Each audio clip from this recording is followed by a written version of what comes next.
व्रत कथा। एक समय की बात है, किसी नगर में एक साहूकार रहता था। उसके घर में धन की कोई कमी नहीं थी, लेकिन उसकी कोई संतान नहीं थी। इस कारण वह बहुत दुखी था। पुत्र प्राप्ति के लिए वह प्रत्येक सोमवार व्रत रखता था और पूरी श्रद्धा के साथ शिव मंदिर जाकर भगवान शिव और पार्वती जी की पूजा करता था। उसकी भक्ति देखकर एक दिन मां पार्वती प्रसन्न हो गई और भगवान शिव से उस साहूकार की मनोकामना पूर्ण करने का आग्रह किया। पार्वती जी की इच्छा सुनकर भगवान शिव ने कहा कि हे पार्वती, इस संसार में हर प्राणी को उसके कर्मों का फल मिलता है और जिसके भाग्य में जो हो उसे भोगना ही पड़ता है।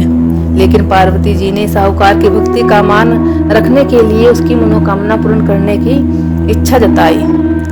पार्वती के आग्रह पर शिव जी ने साहूकार को पुत्र प्राप्ति का वरदान तो दिया, लेकिन साथ ही यह भी कहा कि उसके बालक की आयु केवल 12 वर्ष होगी।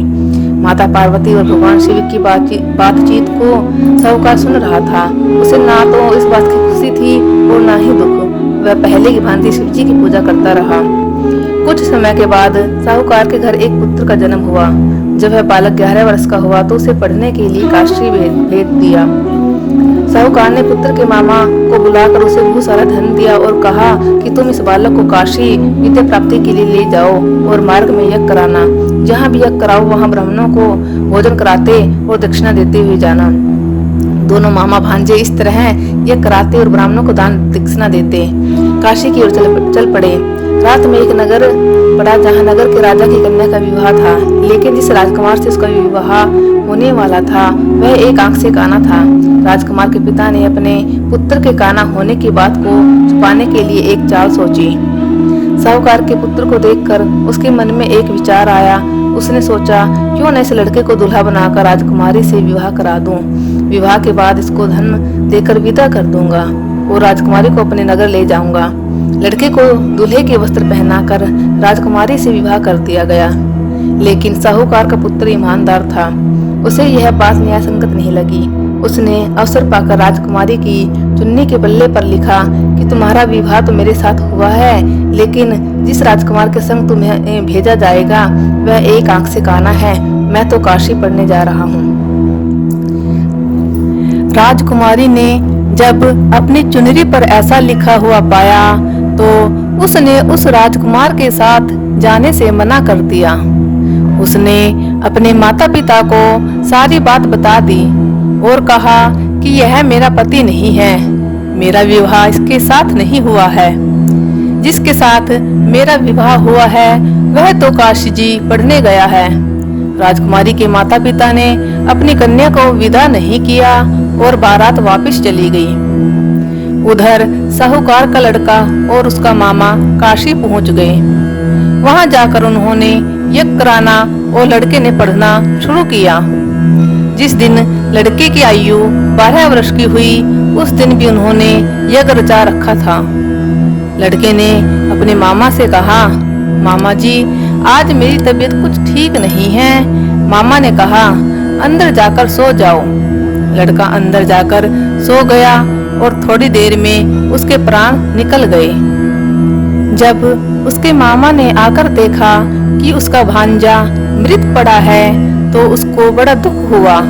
उसने सोचा कि अगर मैं अभी रोना पीटना मचा दूंगा तो यज्ञ का कार्य अधूरा रह जाएगा। अतः उसने जल्दी से यज्ञ का कार्य समाप्त कर ब्राह्मणों को भोजन कराया और उनके जाने के पश्चात विलाप करना शुरू कर दिया। संयोगवश उसी समय शिव पार्वती उधर से जा रहे थे।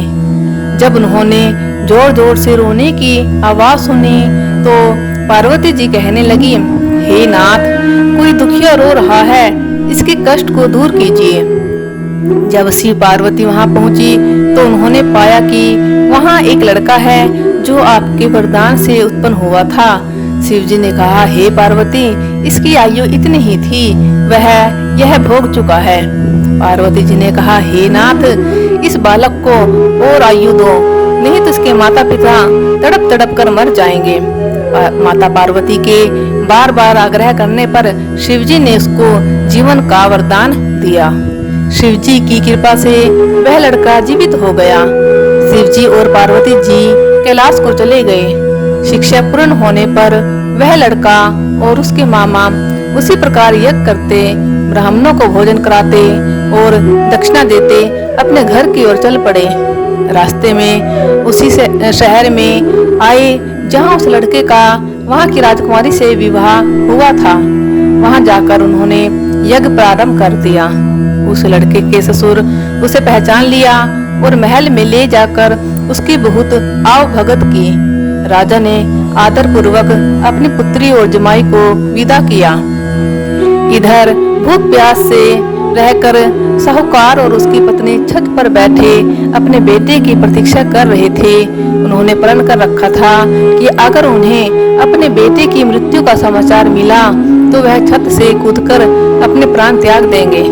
तभी लड़के के मामा वहां आ गए और बताया कि उसका पुत्र जीवित है और विवाह करके लौटा है। साहूकार ने जब अपने पुत्र को जीवित देखा तो खुशी से उसका स्वागत किया। उसी रात भगवान शिव ने साहूकार के स्वप्न में आकर कहा, हे श्रेष्ठी, मैंने तेरे सोमवार के व्रत करने और व्रत कथा सुनने से प्रसन्न होकर तेरे पुत्र को लंबी आयु का वरदान दिया है। हे भगवान, जैसे आपने साहूकार व उसके परिवार पर कृपा की वैसी सभी पर बनाए रखना। ओम नमः शिवाय।